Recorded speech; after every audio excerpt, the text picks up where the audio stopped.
Here's the bottom line. You have to, first of all, don't look at my hair. You have to be physically attracted to somebody to be in a relationship. It's really cut and dry, plain and simple. Just because, oh, he's such a great guy, such a good guy, or, oh, but she's so nice. And that's great. But if I'm not physically attracted to him, it is not gonna work. And it's not my fault if I'm not physically attracted to him. Same way it's not his fault if he's not physically attracted to me. Okay? You're amazing. You figured this all out already. Okay, I'm calling it, gentlemen and gents. Society is doomed. Here we have a modern woman who's acting like it's some kind of a controversial hot take that she won't date anybody she doesn't find attractive. It's not a hot take, lady. We know this because modern women never shut up about how the majority of men out there are ugly, dusty, broke, creepy, violent, sociopathic, greasy, frustrated losers who live in their mother's basements. It's not that men out there aren't attractive, it's that your bar for attractiveness is so unreasonable that you will accept nothing less than sheer perfection. Now, I'm not just talking about in the looks department here. That guy could be objectively hideous, but if he makes bank, a modern woman will think that dude will make Brad Pitt look like a puddle of puke.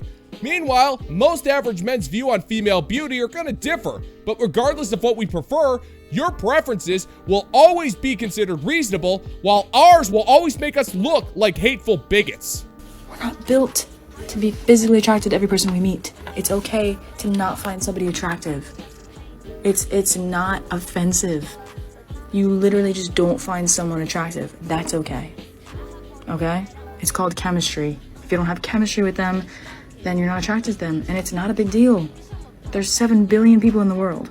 Wow, that's fantastic work, man. You have the wisdom of a 6,000 or 7,000-year-old man. That's fantastic. We don't have to fill up the whole blackboard after all. Well, I beg to differ, lady, because it's only okay when you don't find men attractive. But when men don't find you attractive, then all of a sudden it's a bloodless coup d'etat against all of womankind. You're a modern woman, and as a modern woman, you receive the entitlements of demanding the best that a man has to offer. And you also live your life under the assumption that any man would be lucky to have you.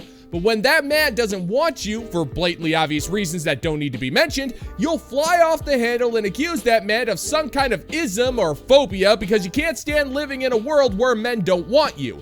But when you post videos like this, exposing your hypocrisy for everybody to see, all you're doing is reinforcing what self-respecting men already know, and it's that you're not worth any form of effort. You've already decided that we're unappealing by default, and I can assure you, sweetheart, as a member of the dreaded bottom 95%, that the feeling is mutual, sweetheart. There's the door, why don't you check it out?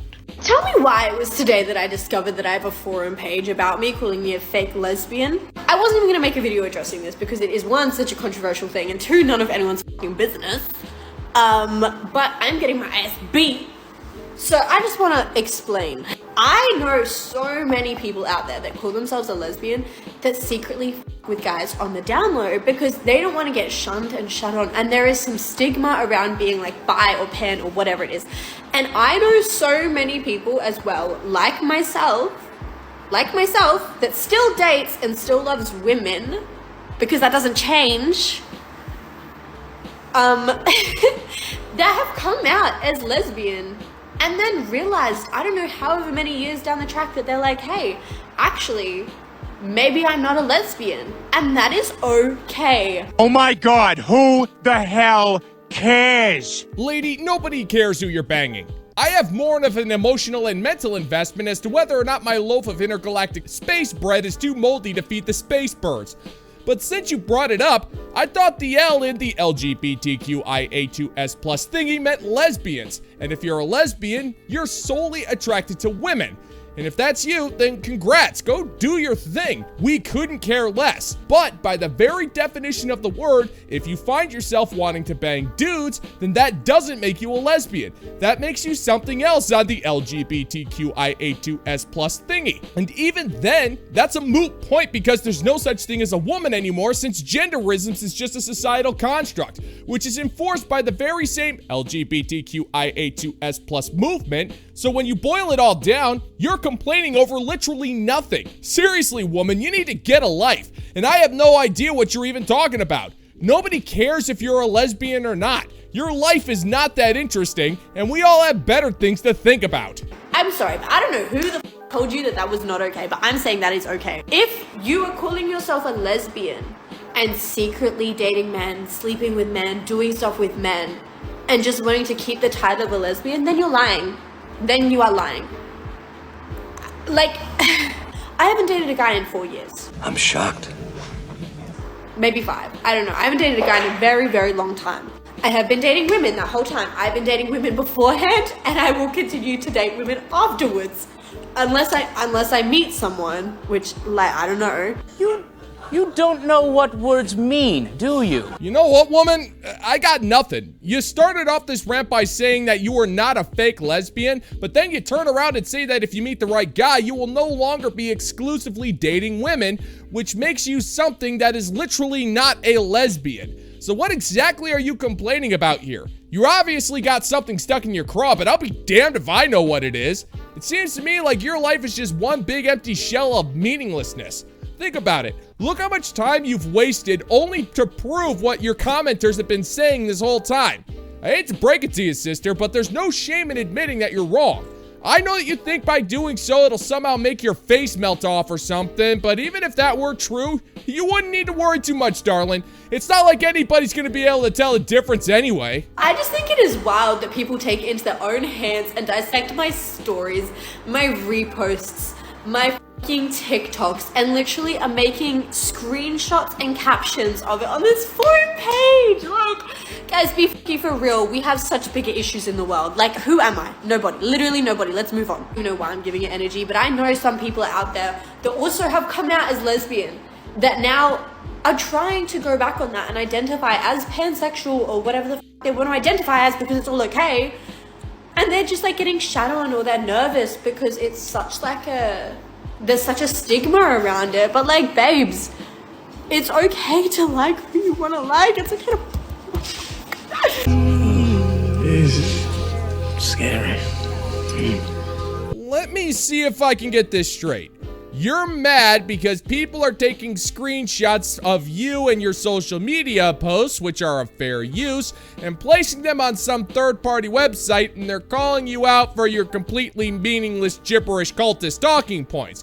And that somehow makes you so upset that you had to go on a gibberish rant that nobody asked for, even though, by your own words, there are more important things going on in this world. Even though you're a nobody on the internet, you don't want to bring attention to this, and you do so by bringing attention to it. You know what? I gotta hand it to you, sister. Barbara Streisand would be proud. But what I find incredibly adorable about this whole mess is how you're freaking out about this when 99.974% of the total user base of the internet doesn't know who you are, they don't care who you are, and they couldn't care less about your problems. But that won't stop them from having a good laugh while you glitch out on social media because people are making mean comments about your bang life. For us normal people, it is a non-stop fountain of entertainment. Oh, you're right. And when you're right, you're right. And you're always right. Without divulging too much information, the other day, this weekend, I around 15 to 20 times in 48 hours. And at the time, it was like a lot of fun. I had a blast. You know, after I discovered that I could do that, I was doing one after the other. And yeah, like I started feeling it getting a little sore, but whatever, right? Like it's all chill. Then, let me grab some tea. Then, like a couple days ago, I made a TikTok. I think it was yesterday. I made a TikTok and I was like, does anyone know if drinking bugs makes you pee more or something like that? Because I thought I was just drinking more bugs because of the summer and bugs keep coming in my beverages all the time. But then this morning I woke up and it stung a little bit to pee, just a little tiny bit. And you know, I will be honest, it is a little bit sensitive, a little bit delicate down there because of all of this. I quit. I quit. You know what, gentlemen and gents? I don't know what's worse. The fact that this woman is thinking that stories about the aftermath of her debauched lifestyles makes for engaging content, or the fact that the internet has made everyone way too comfortable with talking about their problems. When we look back even 20 years ago, the virtuous shame, which was on life support if I recall correctly, was still one hell of a motivator to keep these stories in check. If word got out of your particular brand of, shall we say, aquatic preferences, the rumor mill would churn so fast by the end of the day, your Nokia brick would be receiving inappropriate text messages from the local high school basketball coach. But now we got broads who are not only encouraging that kind of behavior, they openly do it for the entire planet to witness and charge people money for this display of depravity. Really makes a man wish for Armageddon sometimes.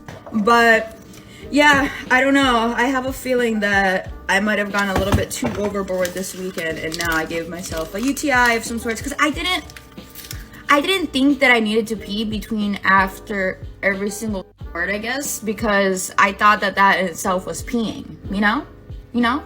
So now I have to take a bunch of like UTI medication because I don't know what else to do. I just got it. I ordered it this morning on Amazon. Look how cute. Oh, Azo. This is actually the first time that I think I have a UTI. In the past, I thought I had it, and then when I went to the doctors, I didn't have it. So I never know what the experience is, but now this time I think I have it. Oh, that was the grossest thing I've ever heard in my life. Let's go. God, woman, we get it. You have no life, you have no friends, and the closest thing you can get to both is openly bragging about your depravity and feeding off the empathy of the comment section. Nobody cares about your infection, sweetheart, and the story behind that infection really just proves my point that the world has grown too comfortable with sharing each other's stuff. Back in the day, if you did something stupid and you got a wound that got infected, it took all of the guts you had just to show someone you trusted to get their opinion before going to the hospital to get sneered at by the medical staff, which really wasn't much of a deterrent for many of us anyway, but that's only because we didn't require perversion in order to have any fun. We had a higher class of entertainment thanks to shows like Jackass, but on the plus side, I think I've come across a way that can actually fix your problems, darling. All we have to do is correctly guess the name of the intergalactic space god Smogalard, all hail, and he will bring forth the gloriously sterilizing retribution that our existence truly does deserve. So give it your all, gentlemen and gents. We can't screw up society any more than it already is, so just go nuts. All hail. Okay, God, let me have it!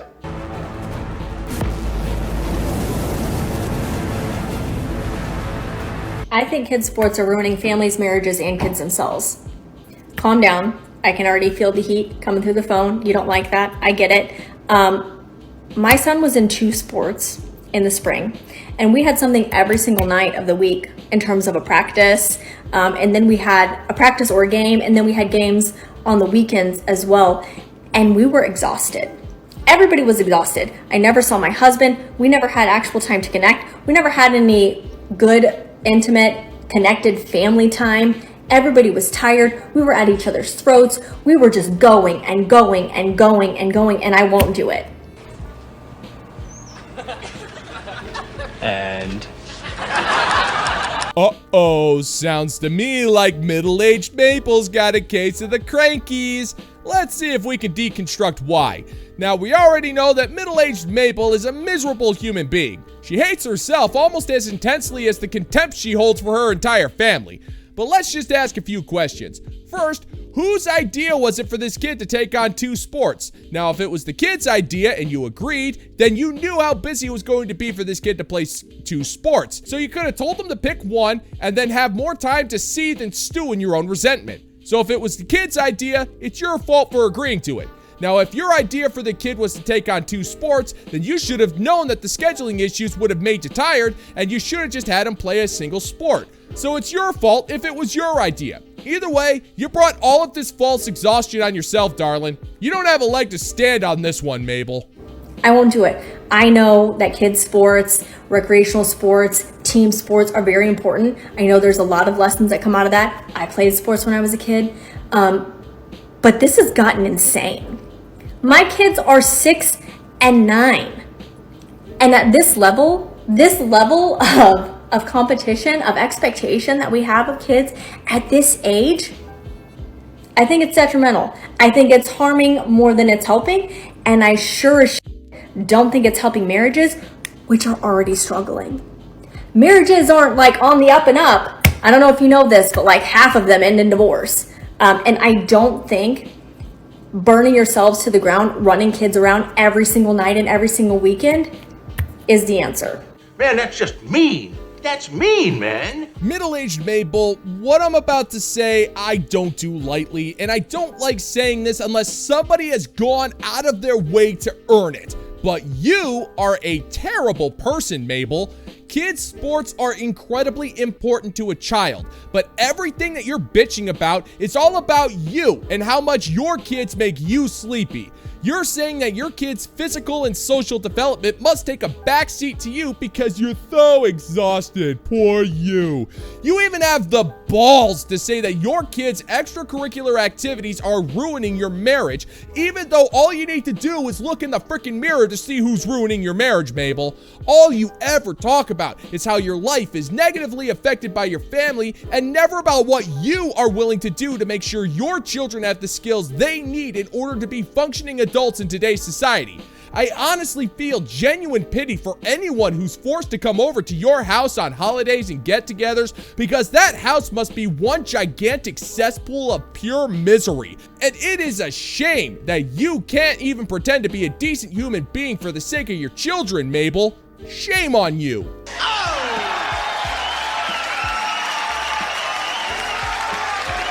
And that is going to do it for today's video, gentlemen and gents. And as always, if you find that my particular brand of comedy is bringing you to the brink of laughter, then why don't you scroll on down and click that like and subscribe button. Ring the notification bell, maybe leave a couple of comments, and share this video so we can give the good old-fashioned middle finger to the YouTube algorithm. Thank you so much for checking out the new video, and until next time, peace out, homies.